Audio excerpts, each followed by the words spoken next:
Hello viewers, আসসালামু আলাইকুম। আরও এক অজানা কাহিনী নিয়ে আপনাদের সামনে উপস্থিত।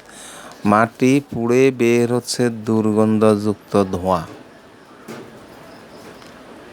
আজ পর্যন্ত কোনো সন্ধান পাওয়া যায়নি মাটির নিচে কি হচ্ছে, কেন এখান থেকে ধোঁয়া এবং দুর্গন্ধ আসছে।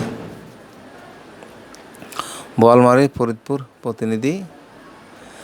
ফরিদপুর বোয়ালমারী উপজেলার স্বাস্থ্য কমপ্লেক্সের একটি আবাসিক ভবনের আঙ্গিনে মাটি পুড়ে উদীয়মান হচ্ছে উত্তপ্ত দুর্গন্ধযুক্ত ধোঁয়া। এ নিয়ে কৌতূহল আতঙ্ক ছড়িয়ে পড়ছে আবাসিক বাসিন্দা ও রোগী স্বজনদের মধ্যে। আপনারা একটু জেনে নিন ভালো করে ঘটনাটা কি এবং কি হচ্ছে মাটির নিচে এবং কী কারণে এই ধরনের হতে পারে। এখন পর্যন্ত কোনো বিস্তারিত আসেনি তথ্য।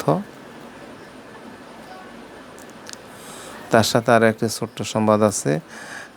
ঋণের টাকার চাপে কন্যা সন্তান বিক্রির চেষ্টা। আমরা এরকম ঘটনা অনেক শুনে থাকি এবং অনেক ঘটনা হয়ে থাকে, কতটুকু সত্য জানি না, তবে এই ধরনের ঘটনাগুলো অহরহ ঘটে থাকে। আমরা মানুষ শান্তিতে এবং সুখে থাক, সবাই শান্তির জীবনযাপন করুক এই আশা ব্যক্ত করে এখানে শেষ করছি। আল্লাহ হাফেজ। আসসালামু আলাইকুম রহমতুল্লাহ ওয়া বারাকাতুহু।